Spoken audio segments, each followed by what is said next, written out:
안녕하세요, 불량TV입니다.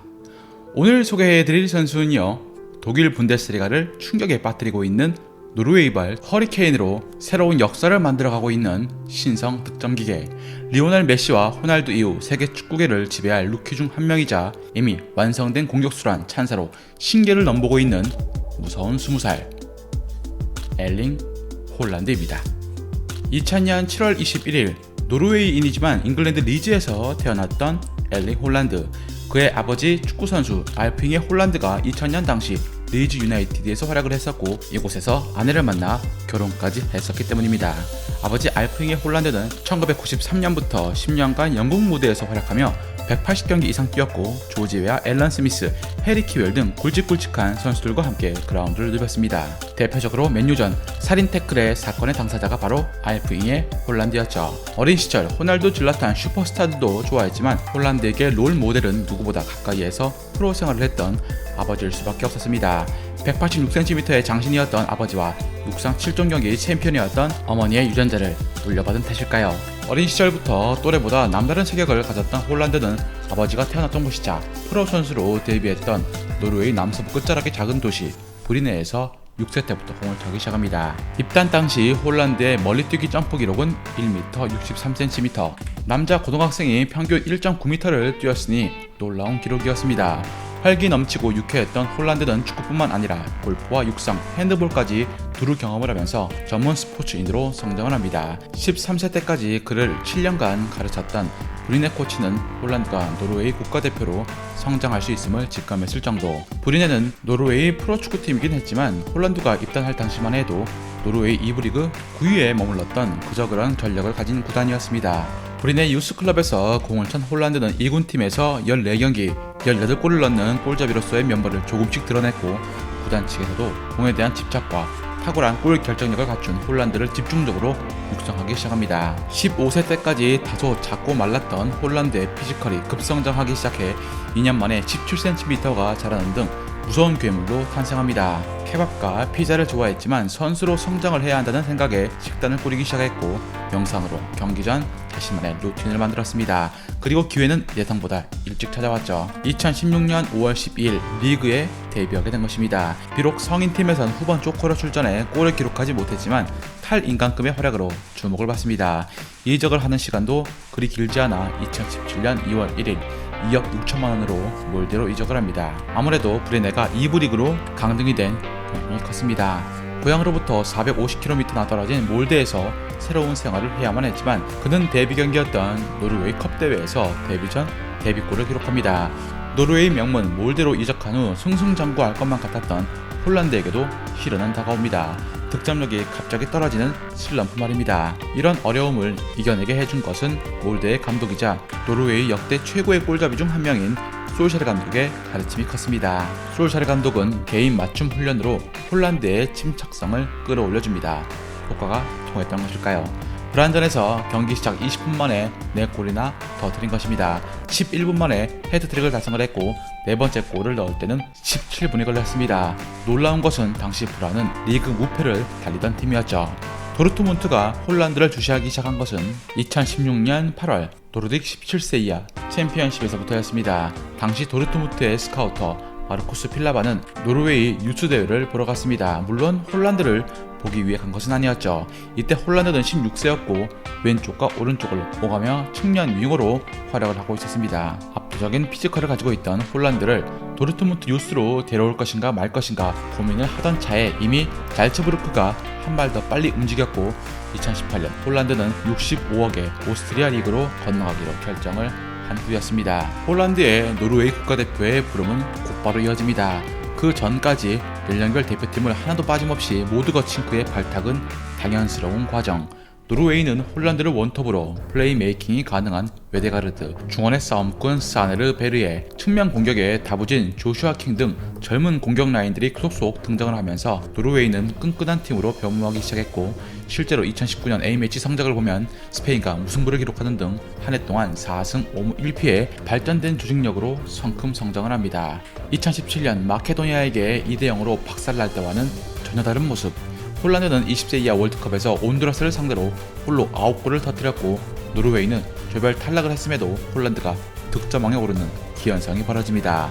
잘츠부르크의 스트라이커 무나스 다브르 이적으로 인해서 생긴 공백으로 곧장 주전 선수가 된 홀란드가 첫해 엄청난 활약을 펼치자 도르트문트는 무려 28번이나 스카우트를 보내며 관찰합니다. 7월, 8월, 9월 연속 헤드트릭을 달성하며 7경기 11골을 기록하고 챔스 데뷔 3경기에서 무려 6골을 넣으면서 유럽 축구계를 충격에 빠뜨립니다. 지속적인 도르트문트의 관심과 도르트문트의 레전드이자 발롱도르 수상자 마티아스 잠머가 직접 자츠부르크 트레이닝 센터를 비밀리에 방문하기도 하면서 홀란드의 마음을 흔들게 됩니다. 작은 리그에서 활약한 선수가 더 큰 리그로 가서 성공하리란 법은 없었지만 194cm에 이르는 큰 키를 가지면서 빠른 움직임 그리고 낙천적인 홀란드의 성격은 분명 빅무대에서 통할 것임을 직감을 하고 있었죠. 2019년 이적 시장이 열리기 몇 달 전부터 스카우터 필라바의 노트에는 홀란드의 이름이 적혀 있었고 챔피언스 리그에서 자신의 가치를 증명해버리자 도르트문트 구단 측으로부터 OK 사인이 떨어지게 됩니다. 하지만 챔피언스 리그에서 20분 만에 헤드트릭을 꽂아버린 좋은 모습은 도르트문트뿐만 아니라 다른 빅클럽들에게까지 매력으로 다가왔고 경쟁은 불가피해집니다. 홀란드의 시장 가치는 따라서 엄청나게 오르게 되었고 350억이라는 가격표가 붙게 됩니다. 홀란드 영입 작전은 치열하고 또 심플했습니다. 2019년 12월 도르트문트는 잘츠부르크와 비즈니스 파트너 관계인 라이프치히에게 홀란드를 뺏길 수 있다는 불안감을 가지고 있었고 홀란드를 잘츠부르크로 데려오는데 가장 큰 영향을 끼친 레드불 재단 총괄이던 랄프 랑닉을 이적 테이블에 동원하게 이릅니다. 랄프 랑닉은 라이프치히를 젊고 건강한 선수단으로 바꿔놓았을 뿐만 아니라 레드불 산하 구단 시스템을 완전히 갈아엎은 인물이었고 홀란드 이적설 당시에는 라이프치히 감독 자리에서 물러나 브라질에서 잠시 머물렀던 시기였습니다. 한편 경쟁팀 중 맨유는 이미 레시포드를 가지고 있고 유스에서 그린우드가 성장을 하고 있던 상황이었고 라이프치히는 이미 티모 베르나를 비롯해서 임대 선수까지 총 4명의 골잡이를 보유하고 있었습니다. 유벤투스는 호날두, 이과인이라는 큰 벽까지 있어 어린 홀란드는 일찌감치 포기합니다. 홀란드는 당시 바이아웃 270억이 걸려 있었는데 모든 빅클럽들이 270억을 기꺼이 지불할 의사가 있었으므로 전적으로 팀 선택은 홀란드가 고를 수 있는 입장. 도르트문트는 2018년 1월 오바메양이 아스날로 떠나가 버린 후 파코 알카세르가 잦은 부상으로 신음하고 있었고 확고한 원톱을 찾던 중이었습니다. 게다가 2019년 전반기에 리그 4위를 달리던 도르트문트 입장에선 홀란드에게 충분한 출전 기회를 보장해줄 수 있는 최적의 타이밍. 물론 아버지 알프잉의 홀란드는 자신이 뛰었던 잉글랜드 프리미어 리그에서 아들이 뛰기를 희망했지만 도르트문트에서 커리어를 먼저 발전시키는 것이 옳은 방향이었습니다. 제이든 산초, 우스만 덴벨레, 크리스티안 폴리식 같은 선수들을 성공적으로 키워낸 전례까지 있었고 홀란드 본인 역시 차세대 공격수로 성장할 수 있을 것이라는 믿음이 도르트문트로 향하고 있었죠. 맨유의 감독이자 과거 홀란드를 지도했던 숄샤르 감독은 잘츠부르크로 날아가 홀란드와 만났지만 이미 홀란드는 수개월에 걸친 도르트문트의 치밀한 영입전에서 마음이 넘어간 상황이었습니다. EPL에서 뛰기 희망했던 홀란드의 아버지 알핑에는 맨유 구단의 러브콜이 아닌 숄샤르 감독만 이적을 원했던 것에 실망했고 숄샤르 감독이 2019년 12월 당시 입지가 불안정한 것도 또 하나의 위험 부담이었습니다. 뿐만 아니라 도르트문트는 공식 스폰서인 푸마의 CEO 굴덴에게까지 도움을 요청합니다. 굴덴은 바로 홀란드를 배출한 불인의 전설적인 선수였기 때문이었죠. 중간에서 가교 역할을 맡았던 에이전트 라이올라가 악명 높은 장사꾼인 건 누구나 아는 사실. 올드 시절 이적설이 한창일 때 30%의 커미션을 벨기에 클럽 브리에에 이루고 있었고 이번에는 맨유에게 과도한 계약 조건을 내밀어 협상을 무산시켰던 라이올라였습니다. 홀란드는 현재 나이키와 계약을 맺고 있지만 차후 재계약 시 푸마를 이용해서 더 좋은 조건을 받아낼 밑그림까지 그리고 있었습니다. 그렇게 홀란드는 2020년 1월 3일 이적료 272억 4년 반 계약으로 도르트문트에 합류했고 2주 뒤 아우그스부르크전에 출장하게 됩니다. 첫 데뷔전에서 헤드트릭은 충격적이었습니다. 이는 분데스리가 데뷔 전 최연소 헤드트릭 2위에 해당되는 것이었습니다. 그것도 교체 출전이었습니다 말입니다. 계속되는 미친 활약으로 분데스리가 데뷔 첫 달에 이달의 선수에 선정됩니다. 초반 작은 리그에서 뛰다 빅리그로 와 실패한 사례들 때문에 홀란드에 대한 우려도 있었지만 홀란드는 이런 우려를 비웃듯 유감없이 자신의 능력을 선보입니다. 적응기 따윈 필요 없었죠.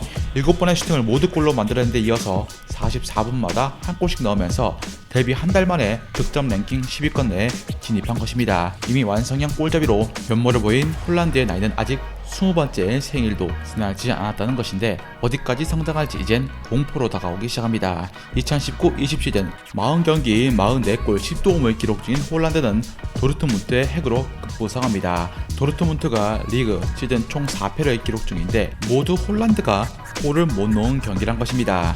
반대로 홀란드가 골을 넣으면 도르트문트는 전승을 기록 중이죠. 2020년 가장 센세이션한 초신성이 홀란드라는 것은 그 누구도 부정할 수 없는 사실입니다. 190cm가 넘는 키지만 다이나믹한 움직임과 골 결정력으로 왜 차세대 대형 공격수가 자신인지 증명하고 있는 엘링 홀란드. 그나마 단점인 서툰 퍼스트 터치와 다른 월드클래스 골잡이들과 비해서 떨어지는 드리블 능력. 차세대 스타들의 대결이던 음바페의 파리 생제르맹전 2골을 정렬시킨 후 몸값이 900억을 넘기자 독일 언론들은 홀란드를 분데스리가의 태풍, 구원자라고 표현했지만 정작 홀란드 본인은 이에 대해서 이게 나와 사인한 이유가 아니냐며 웃어 보였습니다. 2020년 7월 3일 자신의 등번호를 팀의 간판인 9번으로 교체 후 새 시대를 열 준비를 마친 홀란드의 역사는 이제 시작입니다. 즐겁게 보셨다면 구독과 좋아요 클릭을 부탁드립니다. 다음 이야기에선 포르투갈의 축구 신동에서 전설로 우뚝 섰고 끊임없는 자기관리로 여전히 활동 중인 한 분에 대해서 소개해드리고자 합니다.